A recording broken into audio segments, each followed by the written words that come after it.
Osteogenesis तो हमने lysosome के बारे में पढ़ लिया है। अब अगला है सेंट्रोसोम, है ना। तो सेंट्रोसोम का शेप कैसा होता है, रोड शेप, और ये सिलिया या फ्लैजिला का निर्माण करते हैं, है ना। तो ये कैसा शेप होता है इसका, रोड शेप या फिर सिलिया या फ्लैजिला का निर्माण करता है। तो हम जब यूटेरस की जब फॉलोपियन ट्यूब देखते हैं तो उसके अंदर क्या बहुत सारे क्या पर्जन होते हैं, सिलिया होते हैं, और वही सिलिया क्या करते हैं, सिलियरी मूवमेंट के थ्रू ओवम को यूटेरस तक पहुंचाने का काम करते हैं। कहाँ पे, फीमेल रिप्रोडक्टिव सिस्टम में, ठीक है ना। तो ये सिलिया बहुत ज़्यादा मात्रा में हेल्प करते हैं। साथ ही साथ सेंट्रोसोम का काम क्या होता है, movement of centrosome during cell division.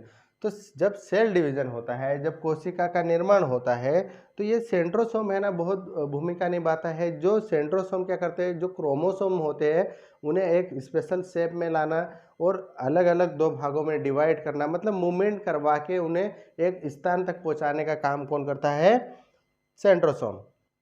तो सेंट्रोसोम का काम क्या होता है, movement of the chromosome during cell division, है ना। तो इसको जो सेंट्रोसोम क्रोमोसोम का जो मूवमेंट होता है जब सेल डिवीजन के समय, जब हम आप लोगों ने सेल डिवीजन में इसका विस्तार में अपन पढ़ेंगे ही, लेकिन जब मूवमेंट होता है क्रोमोसोम का तो ये मूवमेंट कौन करवाता है, सेंट्रोसोम। अगला है माइक्रोट्यूब्यूल्स या माइक्रोफिलामेंट। तो ये है ना help in structure in cell. Microtubule और माइक्रोफिलामेंट का काम क्या होता है, हेल्प करते हैं कि इसका संरचना बनाने, कोशिका की जो संरचना बनती है उसमें हेल्प करते हैं कि इसका स्ट्रक्चर किस प्रकार बनना चाहिए, है ना। कुछ हेल्प करते हैं कि उसका शेप इस प्रकार बनना चाहिए। माइक्रोट्यूब्यूल्स और माइक्रोफिलामेंट का काम होता है। अगला है वैक्यूल्स, है ना। तो वो वैक्यूल्स वैक्यूल्स है ना, छोटे छोटे खाली जगह होती है, उसी जगह में क्या होता है, वाटर और एयर प्रेजेंट होती है, ठीक है ना, किसके अंदर, वैक्यूल्स के अंदर। अगला है इम्पोर्टेंट, बहुत ही इम्पोर्टेंट है न्यूक्लियस, है ना। बहुत ही इम्पोर्टेंट क्या है, न्यूक्लियस। न्यूक्लियस हमारे हर एक सेल में प्रेजेंट होता है, केवल एक सेल को छोड़ के, जो कि आरबीसी होती है। आरबीसी में न्यूक्लियस एब्सेंट होता है, ठीक है। वो केवल की कौन से आरबीसी, ह्यूमन आरबीसी, जबकि मछली की आरबीसी में प्रेजेंट होता है, ठीक है ना।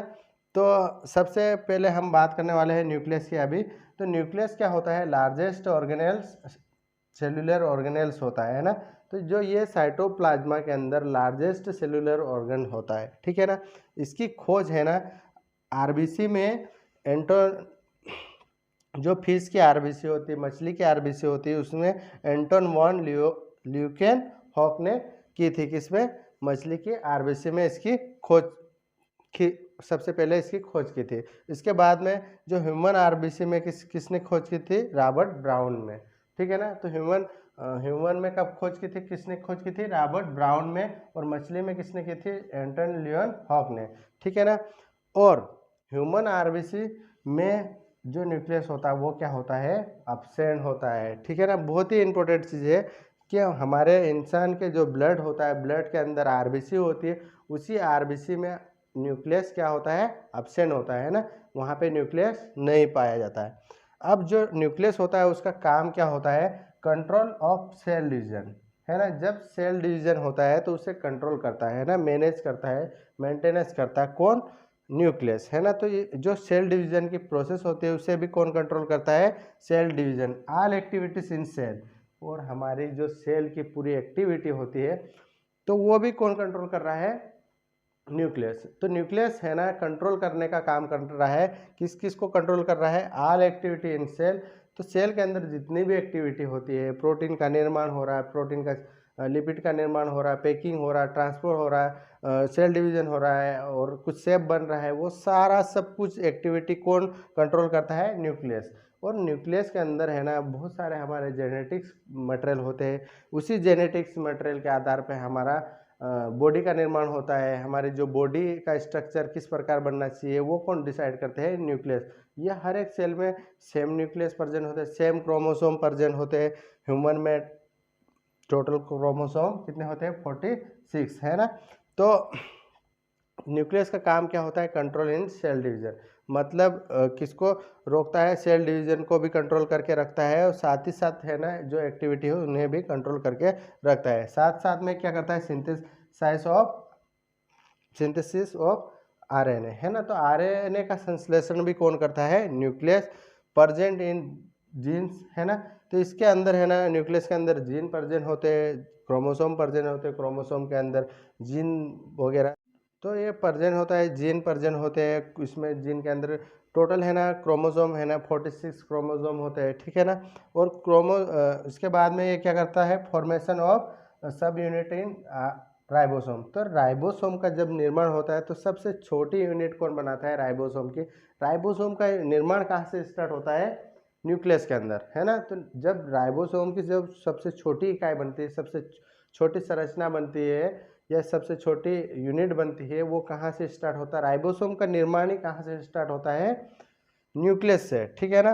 प्रेजेंट इन जेनेटिक्स मटेरियल, तो जितना भी जेनेटिक्स मटेरियल प्रेजेंट होता है वो सारा किसके अंदर प्रेजेंट होता है, न्यूक्लियस के अंदर। उसी के हिसाब से हमारा शेप बनता है, हमारा स्ट्रक्चर बनता है, और उसी के हिसाब से जितना भी बॉडी की बनावट किस हिसाब से होना चाहिए वो सब कौन डिसाइड करता है, न्यूक्लियस। न्यूक्लियस देखो हमारे बॉडी के अंदर है ना, न्यूक्लियस के अंदर हमारे क्रोमोसोम होते हैं, और वही क्रोमोसोम डिसाइड करते हैं कि इनका स्ट्रक्चर, हमारे बॉडी का स्ट्रक्चर किस प्रकार होना चाहिए, सेल का स्ट्रक्चर किस प्रकार होना चाहिए।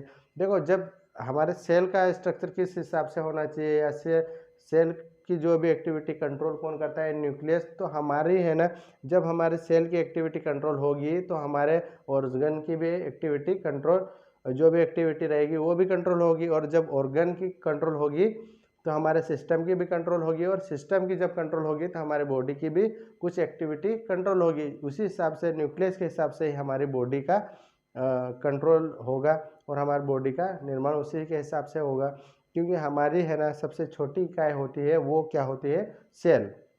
और सेल के हिसाब से हमारा स्ट्रक्चर बना हुआ है। हमारे बॉडी में हर एक भाग में हमारे सेल प्रेजेंट होती है, और उसी सेल के अंदर क्या होते हैं, न्यूक्लियस प्रेजेंट होते हैं। और वो न्यूक्लियस डिसाइड करते हैं कि ये वाली सेल कौन सी हो, किस प्रकार इसकी बनावट होना चाहिए, पैरों की सेल किस प्रकार की बनावट होना चाहिए, जो हमारे इंटेस्टाइन के अंदर, हमारे स्टमक के अंदर, जो हमारे हार्ट के अंदर सेल प्रेजेंट है वो किस प्रकार की होना चाहिए। ये अलग अलग ऑर्गन्स के अंदर अलग अलग प्रकार की सेल्स प्रेजेंट होती है, ब्लड के अंदर किस प्रकार की सेल होना चाहिए, ये सारा कौन डिसाइड करता है, न्यूक्लियस, ठीक है ना।